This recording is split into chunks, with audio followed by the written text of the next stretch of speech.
por favor, bien, bien sonrientes, alegres, contentas para que salgan bien en la foto. Perfecto. Y ahora sí empezamos la grabación y nuestro.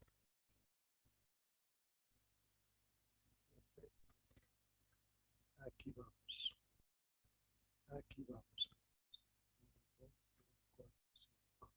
Ahí los veo a los 5, incluyo barra, donde puedo ver si ya se han ido o se han quedado. Y para luego volver en 1 hora. Así que ya saben, tienen que dejar a su clon, por favor, si quieren retirarse a algún lado, para que así no haya ningún inconveniente. ¿Ya? Muy bien, síndrome coronario agudo, definición, ¿no? De síndrome coronario agudo es la isquemia o el infarto agudo de miocardio, ¿no? Unos factores de riesgo, la identificación de los pacientes con síndrome coronario, la presentación clínica, el electrocardiograma, el manejo agudo de la angina inestable, infarto agudo de miocardio, no QQ, con o sin elevación ST, ¿no?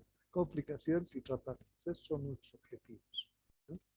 Entonces, se estima que más de 200 a 300 mil muertes súbitas extrahospitalarias por año en Estados Unidos se debe a infarto agudo de miocardio.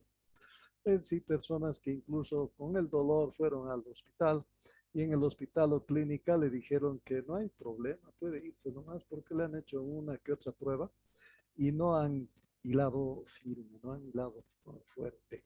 Entonces lo han mandado a casa, pero han mandado en casa un infarto en curso.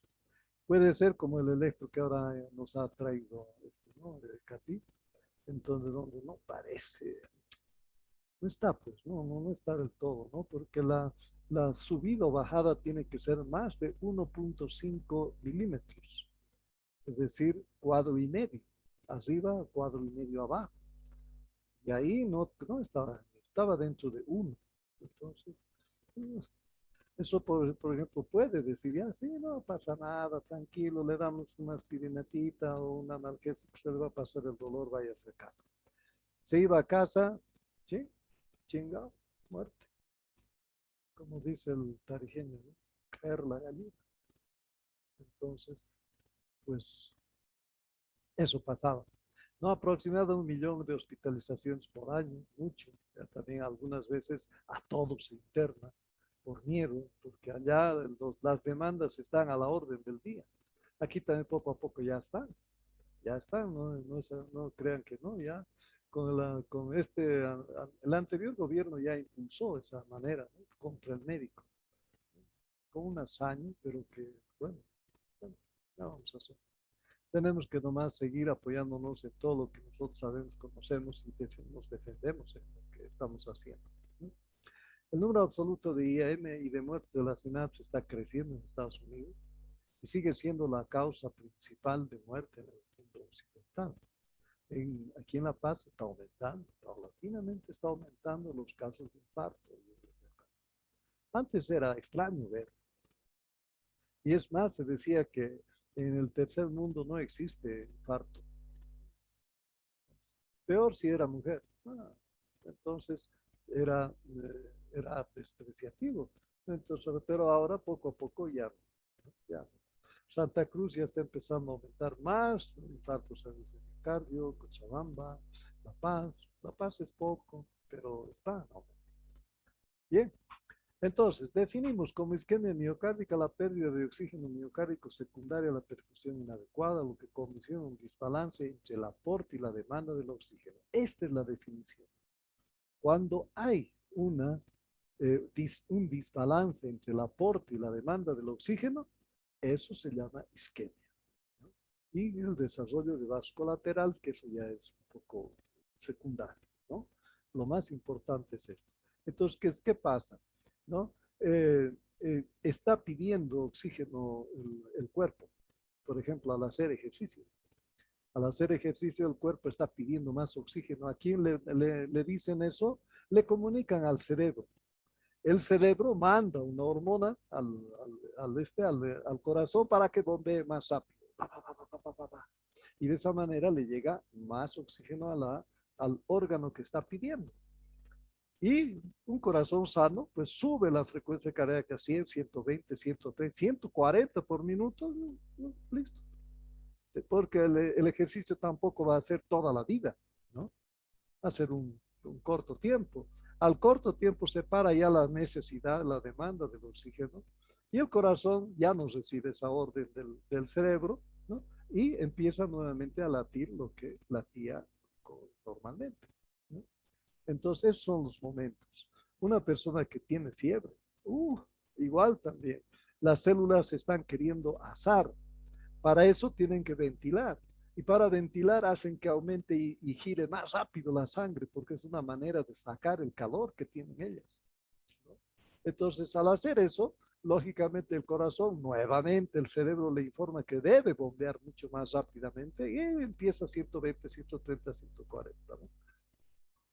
Por esa razón es de que nosotros tenemos que evitar que entre una persona en fiebre o en lo más rápidamente posible debemos controlar la fiebre. ¿Por qué? Porque está aumentando la demanda y posiblemente ahí haya el problema del aporte. Fíjense, uno que entra en fiebre, pero además tiene anemia. Entonces, este corazón ya está listo, ¿no? Porque él va a aumentar a 160 latidos por minuto, pero igual no le va a llegar el oxígeno a las células que necesitan, porque no hay en esta ocasión el tejido, la sustancia que lleva el oxígeno, ¿no? Entonces, ese es el desbalance entre aporte y demanda el aporte y la demanda del oxígeno. Y por eso se va a definir como cardiopatía isquémica. Y el infarto ocurre cuando hay una disminución brusca del flujo sanguíneo coronario, ¿no? Secundario a oclusión arterial trombótica, ¿sí? A lo que conduce a necrosis del tejido miocárdico por isquemia prolongada. Y aquí hay la discusión de que si va a haber onda Q versus no onda Q. Y ahí tenemos la definición de isquemia miocárdica y IN. El proceso de la aterosclerosis, el proceso patológico, es la formación de una placa. Luego la placa se hace fisura o se ruptura. Eso provoca un trombo, una formación de trombo.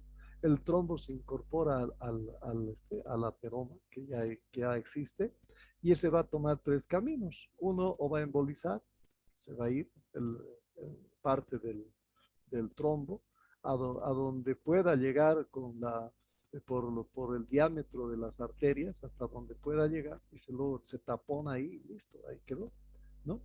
Y el otro, de que localmente va a oclusionar en forma aguda, ya no va a haber salida y entrada de sangre, ¿no? Y lo otro es de que empieza a estabilizarse la placa y esto se hace crónico, ¿no? La isquemia crónica se empieza a hacer crónico. Hay estas tres etapas. Dependerá a cuál está dirigido cuando hay una ruptura de este trombo para que nosotros podamos verificar, ¿no? Con medicamentos nosotros podemos ayudar. Han hablado del Plavix, por ejemplo, que es el medicamento que se debe utilizar. En forma general se dice Clopidogrel, pero el Clopidogrel no es cualquiera. Cuando hay un infarto tiene que ser el Plavix, aunque cueste caro, porque es la marca, es el que ha iniciado el medicamento. Entonces se confía en él y se tiene que dar por lo menos el primer mes. Ya después ha pasado, se ha estabilizado, ha hecho todo, ya el infarto o la isquemia, entonces ya se puede cambiar a cualquier otro tipo de Plavix que tenemos duda de que funcione adecuadamente como lo hace ¿no? El clopidogrel de marca Plavis, ¿ya? Entonces, podemos estabilizar utilizando atorvastatina también.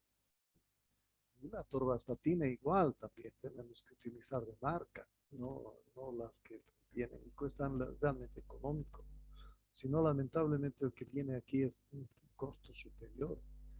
Mínimamente estamos hablando ¿no? Del INTI que trae la torvastatina de 80, porque son 80 miligramos que hay que dar. Bien, y así. Entonces dependerá de eso el camino o finalmente introducimos algo que destruya esto, ¿no? Entonces, o heparina, que es lo más pobre, va a desobstruir. Dice que es mejor la heparina en las obstrucciones venosas. Cuando hay, por ejemplo, un tromboembolismo pulmonar, es mejor utilizar la heparina en dosis altas, ¿no? Estamos hablando de 5.000 unidades EV cada 4 horas. Entonces eso va a recanalizar. Pero en coronarias o en arterias no funciona. O funciona mínimo, ¿no? Mínimo. Entonces tenemos que utilizar otro, la estreptoquinasa, que es lo que utilizamos aquí con el peligro de que sangre el paciente. Ese es el otro problema, porque los actuales que se están utilizando no existe la paz o en el lugar donde ustedes van a estar, no existe, porque son medicamentos muy carísimos y por tanto no tienen todo lado. Santa Cruz, por el aumento de casos de infarto, está aumentando, ya tiene la posibilidad. Cuando a veces estamos nosotros, pedimos a Santa Cruz. Santa Cruz nos envía para poder hacer el tratamiento, pero eso ya es tarde. ¿No? No es igual como en ese momento necesitamos, agarramos como la penicilina, ¿no? Necesitamos, agarramos, ¡pah! Listo, ya está. No, tenemos que esperar tiempo y aquí tiempo es músculo. Y músculo es qué vida, qué tipo de vida va a tener el paciente después del infarto, ¿no? Y así. Entonces, ¿quiénes aumentan la demanda del oxígeno? En la parte no cardíaca, por ejemplo, habíamos dicho ahorita, la hipertermia, el hipertiroidismo, la toxicidad simpático-mimética causada por la cocaína, la hipertensión, la ansiedad y la fístula arteriovenosa. Esto es lo que puede llevar a un aumento de la demanda, no cardíaca.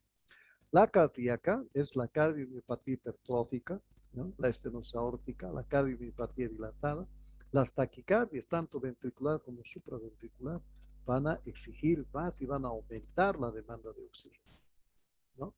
Ahora, ¿quiénes disminuyen el aporte del oxígeno?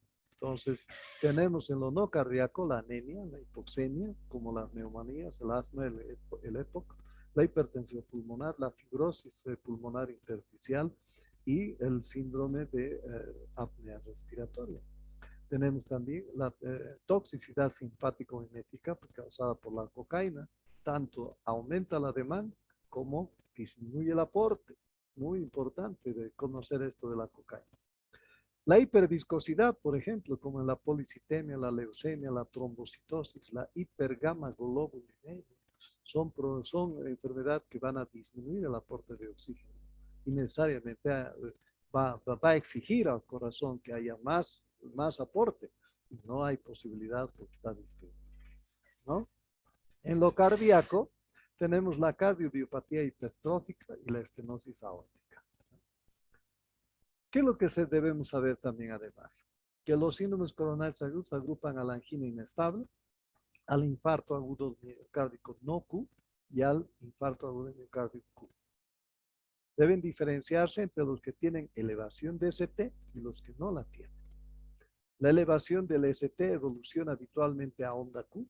Estos pacientes son candidatos para reperfusión y revascularización urgente.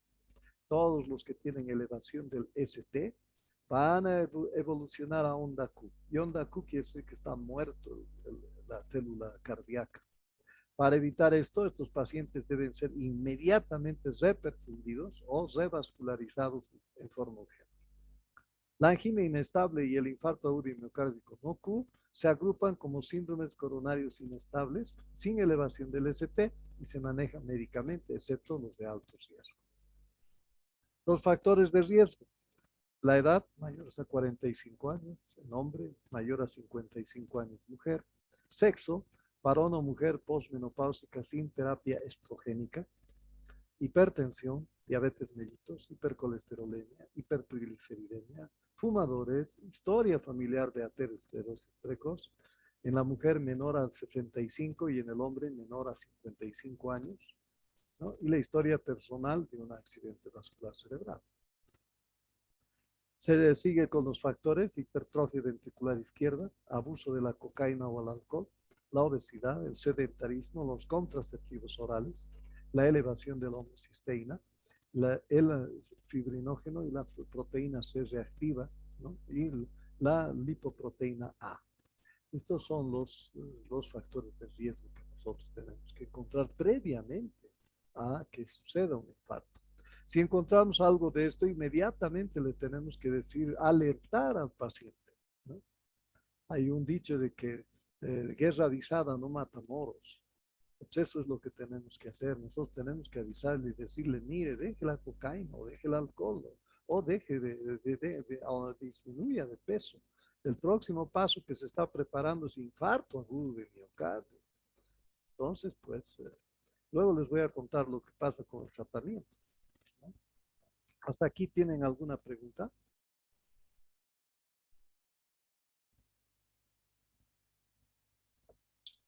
No, no, doctor. Mucha, o está muy claro o no se ha entendido nada, ¿no? Así dice que es la, la ley.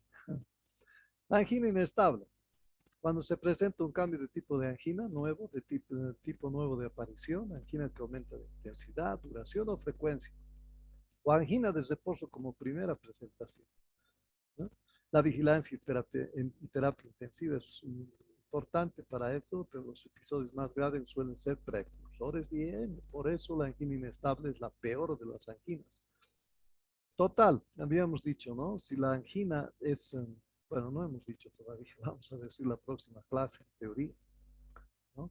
Si la angina es estable, ya sé, empiezo a subir rápido 5 grados y me duele el pecho, entonces me detengo, ya pasa. Ahí la próxima no subo, ya no subo, sino subo lentamente, despacio, aunque ni modo tiempo ya que se ha perdido, pero no tengo que hacerlo así. Sí, si yo tengo que, qué sé yo, correr una cuadra, corro la cuadra y me duele el pecho, con todas las cosas, ¿no? Hacia la garganta, que es hacia el mentón, o hacia el hombro izquierdo, peor todavía si se va todo el brazo, la parte interna, etcétera, etcétera, todo lo que han dicho hoy día, ¿no? En la parte de clínica. Entonces, peor todavía, ¿no? Entonces, la próxima ya no corro, ¿se dan cuenta? Entonces, la estable ya no, ya no tiene peligro. Ya sé que me va a doler el pecho cuando haga esto, entonces no lo hago, ¿no? Ya he aprendido. Pero la angina inestable no. Miren, dice que aquí es un nuevo tipo de aparición. Es una angina que aumenta en intensidad. Hoy es un poquito, mañana otro más poquito, otro más intenso, y a la semana es más intenso, ¿no? Dura y su frecuencia no son, ¿no? No es, o es una angina de reposo, de primera presentación. Si él estaba descansando, dormido, es la peor de las anginas, eso, porque te hace despertar el dolor y a la madrugada, terrible. Entonces, esa es la angina inestable. La que ya no puedes, ¿cómo cuidarte? Si no dormirás, para que así no te venga la angina, ¿no? Pues igual el reposo te va a agarrar en cualquier lado, ¿no? Entonces, es eso lo que lleva a esta angina inestable. Se puede sospechar solo por la historia, el dolor característico, por ejemplo, ¿no? La mayor sospecha es uno o más factores de riesgo. Evidentemente hay esta historia, pero además, si hay uno o más factores de riesgo, es mucho más sospechoso, ¿sí? Al examen físico es paciente ansioso con disconfort, hipertensión, taquicárdica, movimiento disquinético del ápex a la palpación precordial, F4 de nueva aparición, regurgitación mitral que desaparece por disfunción isquémica de los músculos papilares, ¿no? Síntomas clásicos, dolor intenso, opresivo y radiado al brazo izquierdo. Otros síntomas, solamente puede ser una pesadez, un quemazón en el pecho, o se irradia al maxilar, al cuello, al hombro, la espalda, los brazos, ¿no? Náuseas, vómitos, ¿no? Sudoración, disnea. Solamente presentar disnea puede ser sinónimo de infarto agudo de miocardio. Peor todavía si es como de la noche a la mañana, ¿no? Los síntomas pueden ser leves o insidiosos. Al examen físico, taquicardia, bradicardia, extrasístoles, F3, F4, soplo de regurgitación mitral, crepitantes, hipertensión o hipotensión, palidez y disconfort. ¿Sí? El electrocardiograma, los electros realizados en ausencia del dolor, el paciente con angina pectoris y sin historia de infarto agudo de miocardio, son normales en el 50% de los casos. Entonces no podemos simplemente por un electro normal decir, no, ya el dolor no es de angina. ¿No? Es más rentable realizar electros en el momento del dolor, eso sí. Y ahí te tiene que dar, está doliéndole en este momento, le haces el electro, tienes que encontrar algo, ¿no? Entonces, inversión de la onda T, supradesnivel del ST, infradesnivel del ST, inversión de la onda T, que son los más característicos. ¿Por qué? Porque uno es isquemia y el otro es lesión. Todavía hay tiempo, no hay todavía necrosis. Ya hay necrosis, ya, incluso, ¿para qué? ¿Para qué se hace? ¿No? La aparición de ST horizontal o deprimido es altamente sugestivo de isquemia miocárdica. Se puede presentar inversión de la onda T, pero es más inespecífica. La elevación del ST diagnostica oclusión coronaria. La onda Q no significa infarto completo. La depresión ST o inversión de la onda T no significa oclusión coronaria total. Elevación del ST en B4 es infarto agudo de miocardio ventrículo derecho. Valorar más de 24 horas en caso de electrocardiograma no diagnóstica. Diferenciar la repolarización precoz en B1 y B2. ¿No? A veces podemos confundir con infarto lo que solamente es repolarización precoz en B1 y B2. De esa manera, ¿qué vamos a buscar? ¿No? Si estamos ante una isquemia, nosotros tenemos que buscar cambios que se observan en la onda T. Estos cambios pueden ser subepicárdica o pueden ser subendocárdica. Si es subepicárdica, la onda T es negativa, se baja. Si es subendocárdica, la onda T es positiva, pero es alta, picuda, angosta, simétrica. Esta también es invertida, negativa, pero es también angosta y es también simétrica. Porque la normal, que puede también invertirse a veces, o ser alta picuda, pero es asimétrica. Esa no es isquemia. ¿Sí? Ahora, cuando estoy buscando lesión, tengo que ver ya también los cambios que se observan en el ST. El ST nuevamente se divide en subepicárdica o subendocárdica. Subepicárdica, el supradesnivel del ST, y subendocárdica, el infradesnivel del ST. ¿Sí? Entonces, dependerá de en qué cara está ¿no? En qué cara está en qué parte del miocardio está el infarto para poder determinar lo que vamos a encontrar en el electrocardiograma. Y finalmente la necrosis, ¿no? Viene a representar por la onda Q, que a su vez puede ser patológica y debe reunir condiciones. Ya habíamos dicho cuando estábamos viendo esto en la semana pasada, ¿no? La duración tiene que ser mayor a 0,4 segundos. La amplitud tiene que ser mayor al 25% de la onda R en 1, 2 y F, o mayor al 15% en la onda R en B4, B5, B6, o mayor al 50% de la R en L.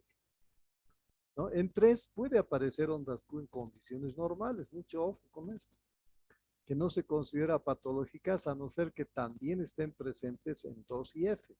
Siempre tiene que haber pareja. Si no hay pareja, no hay infarto. No puede ver uno solo el infarto y los otros dos no. Entonces, difícil, ¿no? Ahora, lógicamente, el infarto es en la cara anterior, por lógica, pues 2, 3, F no van a ver. O van a mostrar una imagen en espejo, ¿no? De lo que está sucediendo allá. Van a ver algunos electros. Entonces, ¿qué buscamos en el electrocardiograma de la cardiopatía isquémica? Las T's isquémicas. Tienen que ser simétricas, picudas, negativas en caso de ser subepicárdico o positivas en caso de ser subendocárdico, ¿no? Aplanadas en derivadas concordantes anatómicamente. Eso tenemos que buscar en un electro para poder determinar si hay cardiopatía isquémica, principalmente en el primer inicio, del problema, ¿no? Es solamente isquémico, falta de oxígeno, ¿no? Luego, la alteración del segmento ST en su forma o en su posición respecto a la línea isoeléctrica. Dice descenso de más de 1 milímetro. No es 1 o menos de 1. Tiene que ser más. Incluso unos autores dicen 1.5, es decir, cuadrito y medio. Recién se considera patológico. Elevación más de 1 milímetro o descenso más de 1 milímetro, o sea, está rectificado o ya tiene presencia de ondas Q patológicas, ¿no? Entonces, eso buscamos en la parte de la lesión ya también, ¿no? Para ver el segmento ST. También podemos hacer eco de estrés, ¿no? El eco de estrés se realiza durante el ejercicio, aumenta la sensibilidad y especificidad. Además, el test de ejercicio permite la cuantificación de su tolerancia sobre la frecuencia cardíaca, la tensión arterial y otros síntomas. La aparición de un ST horizontal o depresión de 1 milímetro o más durante el ejercicio tiene una sensibilidad del 70% y una especificidad del 90% de la enfermedad coronaria. Estos criterios tienen menos fiabilidad en las mujeres. La presencia de bloqueo de rama, hipertrofia, ventrículo izquierdo o empleo de digital reduce la fiabilidad del test. La tierra de nadie más el digital, inclusive aquí, ¿no? Está colocado, ¿no? Y también utilizamos enzimas para poder definir. Y va a ser de acuerdo al tiempo. Este es el tiempo, este es 1 hora, 2 horas, 3 horas, 4 horas, 5 horas, etcétera, ¿no? Y esta es la cantidad de infarto que se puede producir, hasta un 50%, ¿no? Y miren ustedes, lo primero empieza a aparecer es la mioglobina.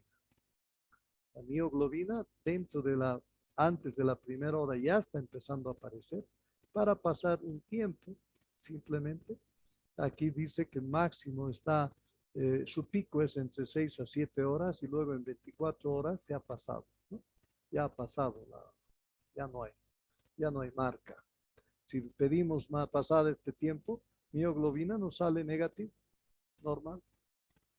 Entonces tenemos que tener sumo cuidado, pero es el primero en despertar. Es el primero en despertar. Aquí se eleva, dice, entre 1 a 4 horas. Pero lo más es de que está perdiéndose ya antes de las 2 horas ya, ¿no? Entonces, si una persona viene con el dolor precordial que esté dentro de las 2 primeras horas de iniciado el dolor, entonces yo tengo que pedirle mioglobina. Ahora, ya ha venido con 4, 6, 7 horas, entonces pido troponina TEI o I. Esta es la troponina T, la más importante que se pide, y esta es la troponina I, ¿sí? Entonces, pues ahí está, ¿no? Los tipos que nosotros tenemos que pedir. Luego, ya pasan las 12 horas, yo recién puedo pedir la CPK o la CPK-MB. Entonces, en ese orden tenemos que nosotros pedir. No podemos pedir inmediatamente llegue el paciente la CPK-MB. Antes pedíamos así. Y teníamos que hacerlo porque no había todavía la troponina TI. Y tampoco, peor todavía, la mioglobina es más reciente. Nosotros solamente actuábamos con la CPK-MB. Y teníamos que hacer una serie de artefactos para poder definir si realmente era o no era el infarto. Y para eso era la clínica. Mucho más la clínica, el uso de la clínica para que nosotros podamos ver, ¿no? Bien, entonces eso es lo que tenemos que hacer, ¿no? Para que nosotros podamos comprobar este resultado. También se puede hacer ecocardiografía cuando no hay diagnóstico o es de soporte, la ecografía. Identifica alteraciones regionales de la motilidad de la pared, ausencia de la hiperquinesia de la pared contralateral, sugiere enfermedad multivaso, valora la función del ventrículo izquierdo y es más sensible el electro que en el infarto de ventrículo derecho, ¿no? También cintigrafía de estrés se puede hacer para poder ayudarnos si es que tenemos. Y el diagnóstico diferencial. Entre las enfermedades cardíacas isquémicas tenemos que resolver si es una angina, si es una estenosis aórtica, si es una cardiopatía hipertrófica. En enfermedades cardiovasculares no isquémicas tenemos que verificar si es pericarditis o disección de aorta. Si es con enfermedades gastrointestinales, puede ser un espasmo esofágico que se está confundiendo, o una gastritis, una pancreatitis o una colelitiasis. ¿no? O el pulmonar, el embolismo pulmonar, el neumotórax, la pleuritis pueden provocar casi la clínica, no siempre igual, pero hay el dolor torácico precordial, ¿no? Que es lo más importante. Por eso tenemos que definir y hacer diagnóstico diferencial. ¿Alguna pregunta?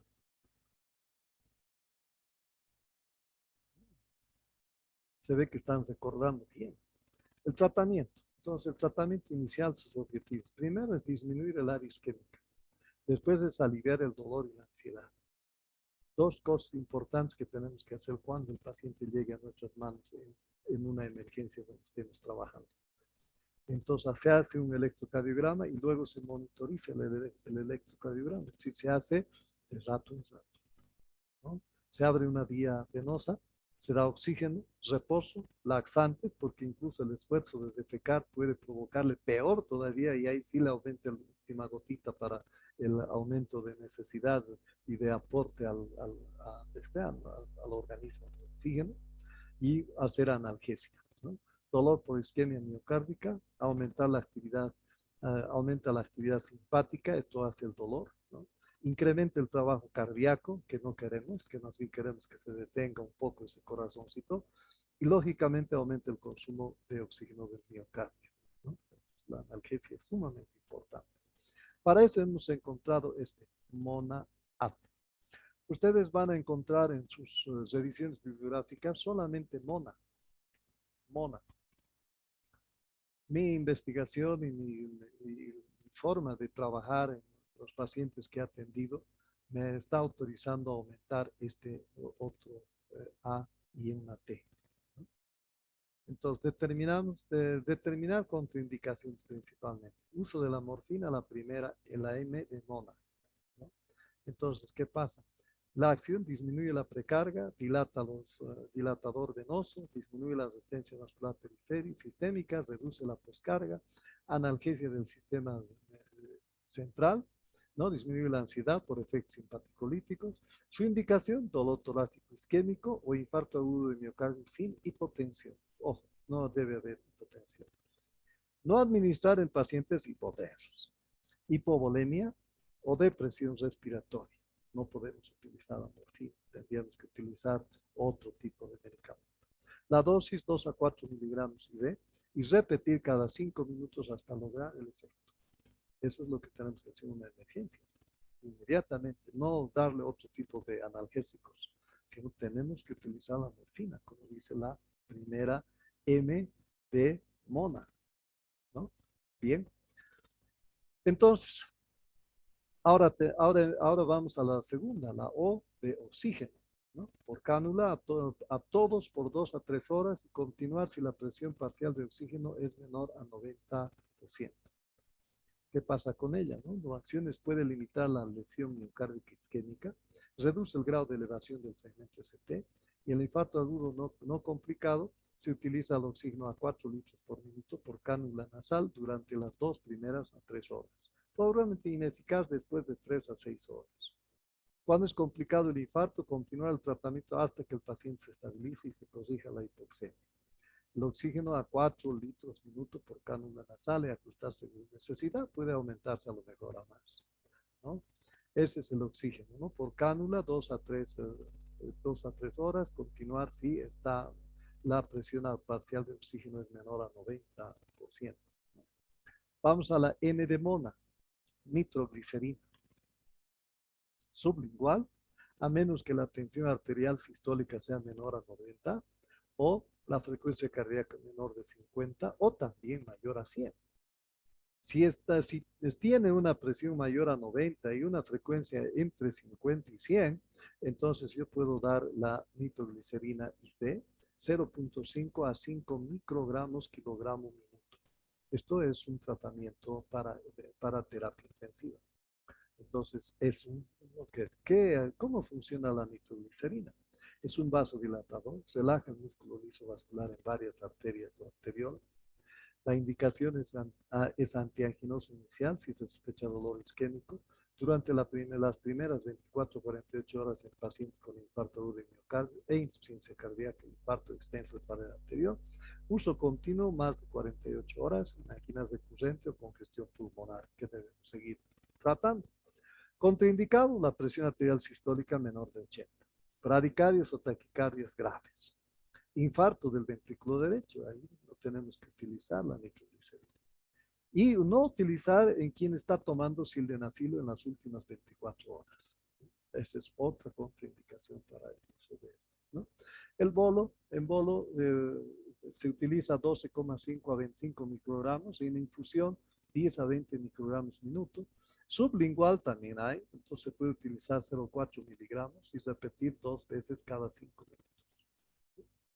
Entonces, eso es la nitroglicerina, la N de mono, ¿no?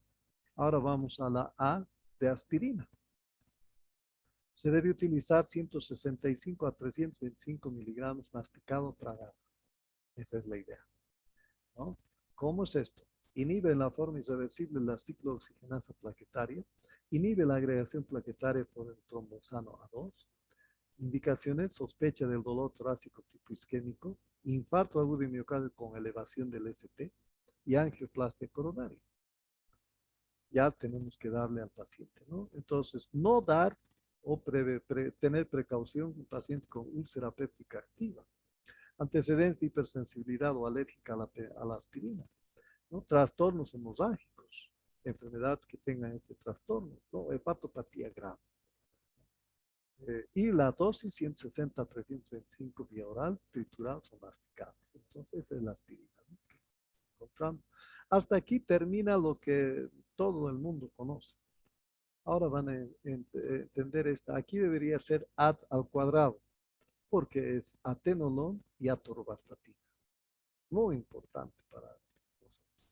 Entonces empezamos la primera atorvastatina, 80 miligramos tragada. ¿Sí? Entonces, ¿qué pasa con esto? Dice, reduce el riesgo de infarto o apoplejía, reduce la probabilidad de que se necesite una cirugía del corazón en personas que tienen una enfermedad del corazón, para aquellos que están en riesgo de desarrollar enfermedad del corazón. Indicaciones: sospecha de dolor torácico tipo isquémico, infarto agudo de miocardio con elevación del ST, son los que más se benefician, y angioplastia coronaria, los que van a ir a angioplastia coronaria. Precaución: hipersensibilidad a la atorvastatina, enfermedad hepática activa o con elevación injustificada y persistente de transaminasas séricas, mayor a 3 veces lo normal, ¿sí? Tratados con los antivirales contra la hepatitis C o antecedentes de hipersensibilidad o alergia. ¿Sí? Pues en esos no debemos dar nosotros la atorvastatina, utilizar la rosuvastatina, que es el otro componente, ¿no? Dosis: 80 miligramos oral tragadas, STAT. Este es STAT. Al final, para poder enviar ustedes a un paciente, dudo que trabajen justo en una institución donde tenga una unidad coronaria. Ah, si tienen unidad coronaria, entonces saladito es, entonces simplemente le llaman al responsable de la unidad y el otro se lo lleva y listo, ya está, ¿no? Pero a veces estos pacientes tienen que viajar, tienen que caminar, ¿no? En el sentido de pies, sino en movilidad tienen que trasladarse. A veces no es horas, a veces días.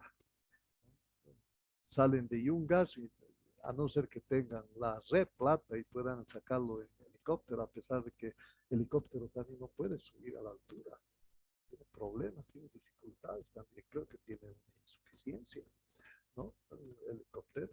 Entonces, bueno, entonces nosotros todo esto que estamos ahorita viendo tenemos que dar stat, pa, ta, ta, ta, ta, ta, y mandarlo. Tiene, tiene menos de 24 horas para poder ir a ese lugar donde ustedes están decidiendo para que le hagan el tratamiento adecuado, ¿no? Porque ustedes solamente están haciendo el primer paso de salvataje. Han hecho el diagnóstico y están haciendo el salvataje para evitar que ese corazón pueda hundirse peor todavía, ¿no? Entonces, pues eso es de la atorvastatina. Ahora viene el atenolol, tenemos que dar 200 miligramos tragados, ¿no? Tiene también sus cositas, como vamos a ver. Reducir el riesgo de infarto o apoplejia, para eso utilizamos el atenolol. Para reducir la posibilidad de que se inicie una cirugía del corazón en personas que tienen una enfermedad del corazón y para aquellos que están en riesgo de desarrollar enfermedad del corazón. Las indicaciones: sospecha de dolor torácico tipo isquémico, infarto agudo de miocardio con elevación del ST y angioplastia coronaria. Todos estos ya son para angioplastia coronaria, por eso estamos dando ya ese medicamento. Hipersensibilidad, debería decir al atenolol, que no lo hay, ¿no? Enfermedades que puedan estar llevando, como por ejemplo EPOC, ¿no? Aquí más bien es el EPOC, el que está produciendo, puede ser contraindicación. El asma es contraindicación. El bloqueo auriculoventricular de tercer grado es contraindicación. Bloqueo de segundo grado también es contraindicación del atenolol. Una bradicardia extrema, ¿no? Severa, es también contraindicación del atenolol. 20 miligramos orales tragada. Esa es el atenolol. En resumen, para el MONAT, ¿no? Ahora ya no solamente MONA, sino MONAT. La morfina, analgesia a pequeñas dosis, 2 a 4 miligramos, oxígeno por cánula, a todos por 2 a 3 horas, continuar en casos necesarios. La nitroglicerina sublingual, al menos que la tensión sea menor a 80, la frecuencia, todo ello, como he dicho. La aspirineta tiene que ser tragada y masticada o tragada, pero de 125 a 325 miligramos, ¿no? 3 tabletas o 4 tabletas de aspirineta que tiene que tomarse. Por eso tenemos que evitar en el diagnóstico, descartar que haya una úlcera activa, ¿no? La atorvastatina 80 miligramos tragada y la atenolol 200 miligramos tragada también. ¿Sí? Esto es lo que debemos hacer, lo que deben hacer ustedes una vez que han diagnosticado infarto y que van a mandar a otra unidad para que empiecen ellos a hacer el tratamiento definitivo. Porque si no hacen esto, va a llegar el paciente y tal estado de que era peor que no vaya, porque ha gastado plata, ha debido ir en alguna movilidad que no era suya, ¿no? Tantas cosas por tratar de llegar y salvar la vida y resulta que tarde, ya no hay posibilidades. Entonces es muy triste. Y peor todavía cuando digan, pero esto deberían haberle dado allá donde le han atendido. Eso va a llevar un peso de conciencia a ustedes, bueno, si la tienen. Algunos ya no la tienen, ya la han perdido, ya la conciencia. Entonces, pues vale.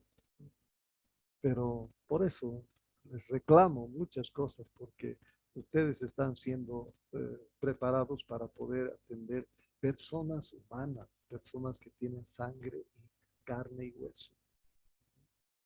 No es un ladrillo, no es unos cables, no es una tierra, no es un cerro, ¿no? Donde sale mala cosa, se cambia, se hace mejor la próxima, ¿no? Aquí no tiene que ser lamentable así, porque el error lleva al fallecimiento de la persona y a veces eso te lleva a tener problemas de conciencia que a veces es difícil de vencer, difícil de vencer. Entonces tienen que estar preparados, queridos jóvenes. Esta es la manera de atenderlo.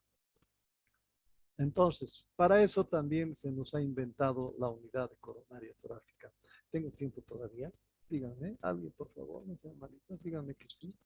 10 minutos, doctor. Ah, ya, tengo todavía entonces. Ya. La unidad de torácica, ¿no? Empiezan los síntomas compatibles con una enfermedad coronaria, ¿no? Entonces, pues va a urgencias, donde están ustedes, por supuesto, bien preparados, ¿no?, para atender a este paciente. Y donde tienen que hacer ustedes aquí una anamnesis, una exploración física, electro, radiografía y el primer tratamiento que nos estamos aprendiendo ahora, ¿no? Y además hacer una analítica del paciente, ¿no? Y la analítica aquí es básica, básica, básica. Tenemos que descartar que no haya diabetes, tiene que haber azúcar. Tenemos que ver cómo está la función del riñón, tiene que haber creatinina. Y tenemos que saber si es o no es, que si tiene algún problema hematológico, ¿no? En fin, por todos los hechos que estamos hablando. Una anemia, esto va a ser peor todavía, ¿no? Entonces, todo eso tenemos que inmediatamente hacer esa analítica, pero así, más fija, ¿no? Una vez que hemos hecho eso, hay un primer caso. No se descarta síndrome coronario agudo por todo esto que estamos haciendo. Y se da alta o se va a otros estudios, porque posiblemente más bien es vamos a decir, a ver, puede ser una úlcera péptica, que más bien se está queriendo confundir con síndrome coronario agudo. Entonces se han definido que esto no es síndrome coronario agudo y por tanto le han dado ya alta para que vaya a hacerse un estudio de endoscopía, por ejemplo. Bien, ¿no? Al otro lado se confirma síndrome coronario agudo y por tanto el síndrome coronario agudo, ya aquí viene el problemita porque tendremos que definirlo si es un IAM con ST, con elevación de ST, porque se tiene que ir a repercusión inmediata, ya saben ustedes, eso tiene que ir inmediato, no lo detengan. Le dan aquí el tratamiento que les he indicado, las 6 cosas, ¿no? 6 cosas y después váyase inmediatamente a sus familias, llévenselo, esta es la dirección, vayan a este lugar. Y así tienen que armar con la repercusión. O puede ser un síndrome coronario sin elevación del ST. Este es el problema para el hospital donde van a estar trabajando ustedes, porque tendrían necesariamente que ingresarlo, ¿no? Tendrían que ingresarlo a una UCI de coronaria, si es que tuvieran de interna, o a una UTI intermedia, o a planta, ¿a dónde lo van a internar? Entonces, este es el pequeño problema, ¿no? Después, una vez que han hecho esto, hay esta posibilidad de descartar y confirmar. Pero hay algunas se han quedado como dudosos de síndrome coronario. Aquí estaba descartado porque el dolor era epigastrio, no había irradiación al hombro, no habían efectos colaterales como síntomas neurovegetativos, digamos, náusea, miedo a morir. Después que se dio erectopilo que se produce en estos casos, ¿no ve? Todo eso no había, entonces por tanto se descarta, clínicamente se descarta. Y este otro más bien se confirma, pero no habiendo eso, el dolor parece sí está en pecho, pero no tiene esa irradiación, está fallando algo, no encuentran. El electro es como el que nos ha traído Katy, entonces peor todavía, ¿no? No tenemos otras cosas más, entonces este dudoso tiene que ir a observación, a una observación de 24 horas, internado en la misma unidad de emergencias. Por eso se llama unidad de dolor torácico. En otros centros hay una unidad de dolor torácico fuera de la emergencia. Llegan a emergencia, descubren esto y lo mandan a este lugar donde dice que se llama unidad de dolor torácico. ¿Para qué? Para estudiarlo mucho más todavía, para definir si se descarta, se confirma o se sigue estudiando por dudoso. ¿Sí? ¿Sí? Entonces, de aquí, de esta observación clínica y nuevo electro, nueva analítica, ¿no? Empieza a descartarse. Se descarta o se confirma. ¿Sí? Y también hay otros que van a seguir todavía porque es necesario luego hacer otros tipos de test cardiológicos, ¿no? Y aquí principalmente está la ergometría. Ya casi estamos pasadas las 12 horas de evolución y lógicamente el paciente sigue todavía, su dolor persiste, pero no estamos definidos todavía si eso no es un síndrome coronario, ¿no? Bien, entonces, ¿qué tenemos nosotros aquí? ¿No? Tenemos nosotros que está una posibilidad que este test descarte el síndrome coronario agudo y vaya de alta, ¿no? Y la otra es de que se confirme el síndrome coronario agudo e ingrese el paciente a la terapia, ¿no? Entonces, esto es lo que tenemos que hacer, ¿sí? Objetivos de esta unidad: reducir el retraso prehospitalario de los pacientes con dolor torácico, reducir el retraso de atención hospitalaria para identificar y tratar pacientes con síndrome coronario agudo, prevenir altas hospitalarias de pacientes con síndrome coronario agudo inapropiados, reducir la tasa de hospitalizaciones innecesarias de pacientes que no presentan síndrome coronario agudo, reducir los costos médicos para el estudio en pacientes con dolor torácico. ¿Sí? Bien. Esto es. Y aquí está el protocolo. Esta es la primera parte, clasificación inicial. Llega el paciente y ustedes tienen 10 minutos para hacer esto. En 10 minutos han hecho, ya tienen que haber dividido en grupos de riesgos con la clínica compatible, con si es compatible o no con síndrome coronario agudo, se ayudan con un electrocardiograma y esto va a llevar el destino, ¿sí? Mire, el grupo de riesgo 1 es compatible con síndrome coronario agudo. Hay elevación del ST o bloqueo de rama izquierda. Por tanto, el destino es tratamiento de reperfusión y coronaria, unidad coronaria. El grupo 2 es compatible con síndrome coronario agudo. Hay descenso del ST o de la onda T. La T es negativa, ¿no? Esto tiene que ir a una unidad coronaria o tiene que estar a planta en ese hospital. El riesgo grupo 3, ¿no? Es compatible con síndrome coronario agudo, la clínica. El electro está normal o no es diagnóstico y este tiene que ir a UDT, es decir, a unidad de dolor torácico. 4, grupo de riesgo 4. No hay compatibilidad clínica con síndrome coronario agudo. El electro es completamente normal o no diagnóstico y por tanto se da alta o se va a llevar a otras áreas, ¿no? Otras áreas. En la segunda parte del protocolo, ¿no? Principalmente este diagnóstico dudoso es el que nos va a traer muchos problemas, ¿no? La historia clínica. Probabilidad alta. Dolor típico similar a la angina previa, ¿no? Una enfermedad isquémica que pueda estar teniendo el paciente, ¿no? Intermedia, dolor típico, edad mayor a 70 años, sexo varón y diabetes mellitus. Es dudoso, pero intermedio. Probabilidad baja. Dice en síntomas probables de isquemia en ausencia de datos de riesgo alto o intermedio y uso de cocaína. En este caso es de probabilidad baja. La exploración física. Una insuficiencia mitral transitoria, hipotensión, sudoración, edema agudo de pulmón, crepitantes. Esto es alta probabilidad. Intermedia, una enfermedad vascular, extracardíaca, arteriopatía periférica, un ABC. Y baja probabilidad, molestia torácica, reproducible a la palpación. Eso ya es más que nada pared, ¿no? Puede ser síndrome de Tisch o puede ser también herpes zóster, lo que está provocando esa molestia. El electrocardiograma. La probabilidad alta es la desviación del ST mayor a 0,5 milímetros, aquí dice, ¿no? La inversión de la onda T, que sea mayor a 2 milímetros, nueva o transitoria con los síntomas. Intermedia, ya la presencia de onda Q, el ST o T anormales, pero no documentadas como anormales. Entonces, la probabilidad baja es el aplanamiento de la onda T, la inversión o R dominante, un electrocardiograma normal. Entonces, nosotros tenemos que hacer en sus laboratorios, tenemos la elevación de la troponina o la CPKMB, que está aquí todavía, ¿no? Para nosotros es más la troponina, ¿no? Elevación, alta probabilidad. Intermedia, sin elevación, y baja probabilidad, sin elevación.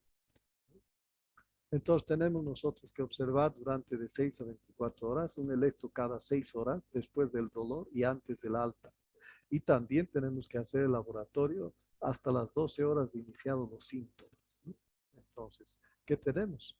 Nos confirma un síndrome coronario agudo, ingresa, o nos descarta un síndrome coronario agudo alta, ¿no? Pero también puede hacerse algo dudoso, como hemos dicho, para eso hacemos la ergometría. Una vez que hacemos la ergometría, si es positiva, va a confirmarse el síndrome coronario agudo. Es negativa, va a confirmar el síndrome coronario descartado, ¿no? No concluyente, entonces pues alta o ingreso, dependiendo de cuál es por qué estamos no concluyendo, ¿no? Puede ser otro tipo de enfermedad, un derrame pleural, por ejemplo, ¿no? O una pleuritis, ¿no?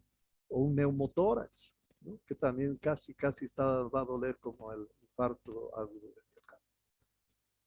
El paciente entonces entra con dolor torácico, ¿no? Entra con dolor torácico y tiene estas 3 vías. O tiene síndrome coronario agudo, o el dolor es de otra causa. Listo. Es de otra causa, pues, Tisch, entonces lo manda a neurología. Es colelitiasis, se lo manda a gastroenterología o cirugía de abdomen, ¿no? Es síndrome coronario, entonces se lo lleva a la terapia coronaria, ¿no? Listo. Pero cuando el dolor es de origen incierto, no sabemos todavía, entonces aquí empezamos a hacer radiografía y troponina T. Y según sospecha, podemos también poder pedir dímero D, a lo mejor es un embolismo pulmonar, ¿no? Podemos pedir gases también, o técnica de imágenes, como hemos dicho hace rato, utilizar una ecocardiografía para ver qué está pasando con ese corazón. Y aquí sale que ya es derivado a otras causas, se puede reconocer ya otra causa, y las que no todavía ingresan a la UDT. Dolor de posible origen coronario, sigue siendo, no está descartado. Entonces, en 15 minutos, un nuevo electro, este es positivo, ingresa, es negativo, se espera 6 horas. 6 horas, nuevamente electro y nuevamente batería de laboratorio. Es positivo, ingresa el paciente, es negativo, se espera 12 horas, no, nuevamente otro electro y otra vez la batería de laboratorio. No es positivo, se ingresa y negativo, hay la prueba de esfuerzo también que se puede hacer. Al hacer la prueba de esfuerzo, ¿no? Si hay criterios de severidad, ¿no? Entonces debe ingresar. Si hay que es negativa o es de buen pronóstico, entonces da alta. Alta para que se controle en cardiología o alta para que vaya a otro consultorio por algún otro problema que ustedes están queriendo definir para este paciente. Este es el manejo en la UDT que nosotros tenemos que hacer. Cuando no hay UDT, es así el problema, ¿no? Hospital sin UDT, dolor torácico no traumáticos o síntoma indicativo de isquemia miocárdica, se hace el electro y el electro te lleva a 4 posibilidades. Dolor torácico más elevación del ST, bloqueo de rama izquierda o inestabilidad hemodinámica, unidad coronaria. 2. Síndrome coronario típico o con un electro con ST infradesnivelado y T's negativas. Entonces esto también o se va a planta de cardiología o se va a unidad coronaria, dependerá, ¿no? El 4, dolor torácico no coronario y es de otra causa.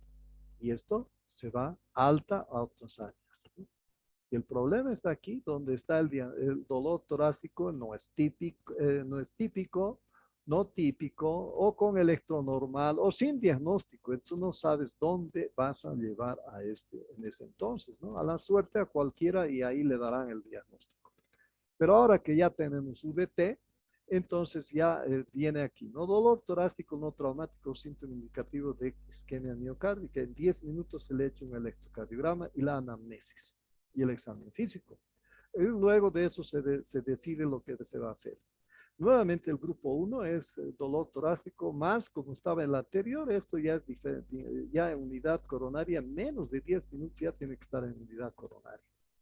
El 2 es también un síndrome coronario típico o con un electro con infradesnivel o T negativas, igual. O lo mandamos a planta cardiológica por la T invertida, ¿no? Que no es muy característico, o bien lo mandamos a unidad coronaria. No hay problema. El 4, diagnóstico digo, dolor torácico no coronario y que es de otra causa, eso se lo manda alta a otras áreas. El problema era este, donde el dolor torácico no es típico, o el electrocardiograma es normal, o todavía no se tiene diagnóstico, no se sabe exactamente qué es. Este entra a la UDT, donde hace seriados electrocardiograma y marcadores, ¿no? Marcadores para poder determinar inclusive al último las pruebas de detección de isquemia, que es la ergometría, ¿no? Entonces, de acuerdo a eso, nosotros mandamos altas, inadecuadas, ya es 0%. Ingresos inadecuados es menos del 5% de lo que era antes. Vieron las primeras diapositivas que hemos visto, era altísimo las internaciones por dolor torácico, ¿no? Esto es lo que tenemos que hacer ahora, ¿no? La ergometría es precoz, menos de las 24 horas, utilizando el protocolo de Bruce. Buscamos esto, que sea positivo, sea negativo o no concluyente. Positivo, aparece angina en la frecuencia cardíaca submáxima o cambios del ST mayor a 2 milímetros. Internación UCI, inmediatamente. Es negativo, nada de lo anterior. Tiene un valor predictivo negativo mayor al 98%. ¿Qué quiere decir? Que si a ese le dicen que no tiene infarto, pues no tiene, ¿no? Eso quiere decir. Alta y control antes de las 48 horas con su médico cardiólogo, porque esto es de 24 horas, ¿no? En 24 horas no va a pasar nada, pero en 48 puede cambiar la situación. No concluyente, no hay angina, pero no se llega a la frecuencia cardíaca a su máxima, ¿no? Pasa a la UDT para otros tipos de estudios que se tendrían que hacer. ¿Sí? La prueba de esfuerzo aquí está, ¿no? Aquí son los autores que en diferentes años han hecho, lo más cercano a nosotros es del 2002, donde ve que el valor predictivo positivo en todos, miren, 100, 100, 100, 99, 100, 98, 98, 100, 99. ¿Qué quiere decir? Que si esto dice que no hay, entonces es realmente que no hay, ¿no? Entonces, esa es la, ¿no? Es una prueba de esfuerzo convencional precoz, primera elección, segura, un valor predictivo negativo alto y problemas, pueden haber falsos positivos. Esto es lo mismo ya encargado de todo lo que hemos visto en esta UDT, ¿no? Cómo tiene que empezarse a hacer cada uno de los pasos, los tiempos que se tienen que tomar en cuenta para no sobrepasar el tiempo que es necesario para que puedan ir, ¿no? Bien, vean aquí, en 10 minutos ya tiene que haberse solucionado muchas cosas. Ya en 30 minutos estamos en el tope de la viabilidad del corazoncito, ¿no? 6 a 9 horas, definitivamente ya no debe ser síndrome coronario agudo, porque si no ya estuviera en otras condiciones también el paciente. Y en las 9 a 24 horas, lógicamente, es para dar alta al paciente con la seguridad de que no ha tenido este problema. ¿Sí? Objetivo final, ¿no? Dolor torácico basado en los aspectos clínicos, la anamnesis, el examen físico, el electro, la radiografía de tórax, el médico de emergencia debe plantear diagnóstico de mayor probabilidad y establecer una evaluación de la gravedad potencial del paciente. Solicitar los exámenes complementarios más relevantes y proponer su manejo intrahospitalario según corresponda. Y nuevamente, les recuerdo la MONAT para que se pueda tomar en cuenta. Morfina, oxígeno, nitroglicerina, aspirina, torvastatina, atenolol, ¿no? Estos son STAT. Aquí dice STAT, STAT. La aspirina es STAT. La nitroglicerina se puede repetir, el oxígeno puede estar todo el día. No le va a hacer mal.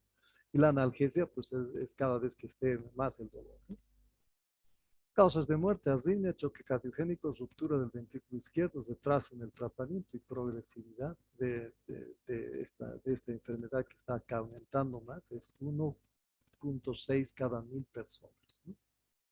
Conclusiones: prevención, control de los factores de riesgo principalmente, que hemos visto, los factores de tabaquismo, obesidad, sedentarismo, hipertensión arterial, estrés, diabetes y dislipidemia.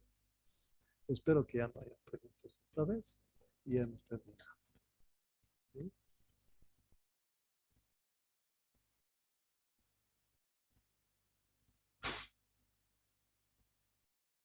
A mí me está haciendo harta calor. Cuando 39 minutos, mucha, nos hemos pasado, van a disculpar. Pero esperemos de que les vaya a servir de mucho esto. Con lo que han hecho las revisiones, la tarea, la investigación, los objetivos que ustedes mismos se han planteado, han debido empezar a ver lo que está aquí también, paulatinamente, para ver a qué es ahora lo que le tienen que dar más prioridad. Pero esto es síndrome coronario, que espero que en algún momento les sirva, por lo menos para orientar, o si es alguien en la casa inmediatamente.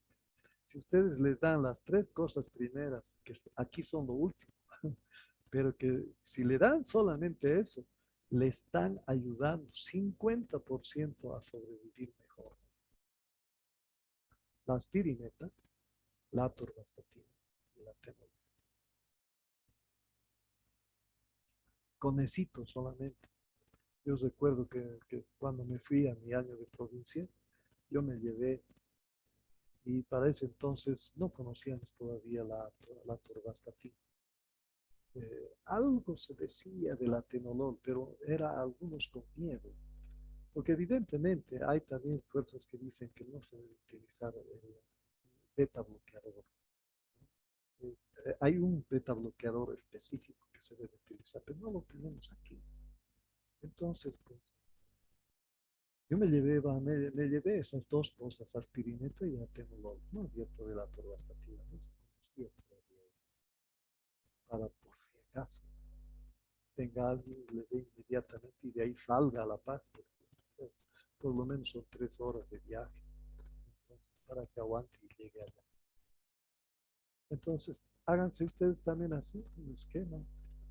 Ya hay varios esquemas aquí, ¿no? Entre ellos está la penicilina, está ahora estos 5 de aquí que se pueden conseguir para poder ayudar y llevar en ese momento. No importa que les paguen o no les paguen. Finalmente, cuando vuelve el paciente, una vaca les van a dar, ¿no? O a lo mejor un abrazo, cariño es más grande que la misma plata. Entonces, pues, háganlo de esa manera.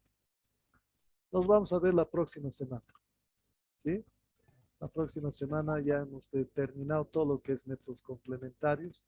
Ahora lo que les pido es de que tienen que traer una historia clínica, un caso clínico, ¿ya? Intenten traer entre ustedes un caso clínico, una historia clínica, pero que no sean repetidas. Intenten, háganse como y digan, yo voy a traer de hipertensión, yo voy a traer de isquemia, yo voy a traer de Chagas, yo voy a traer de doble lesión mitral, ya, listo. Y vamos a ver, para poder evaluar, analizar, porque ahora vamos a hacer enfoque. ¿Cómo hacemos el examen? Que hasta ahorita hemos dado, ¿no? Han dado ustedes su examen. Tienen una historia clínica y hasta ahorita no le están apuntando. La mejor nota de algunos de ustedes es 35 sobre 100. Pero ya con los trabajos, con las cositas, con esto, con la asistencia, con todo eso, sube, pues, lógicamente sube, ¿no? Pero propiamente el examen, si sería solamente examen, ninguna aprobaría cardiología.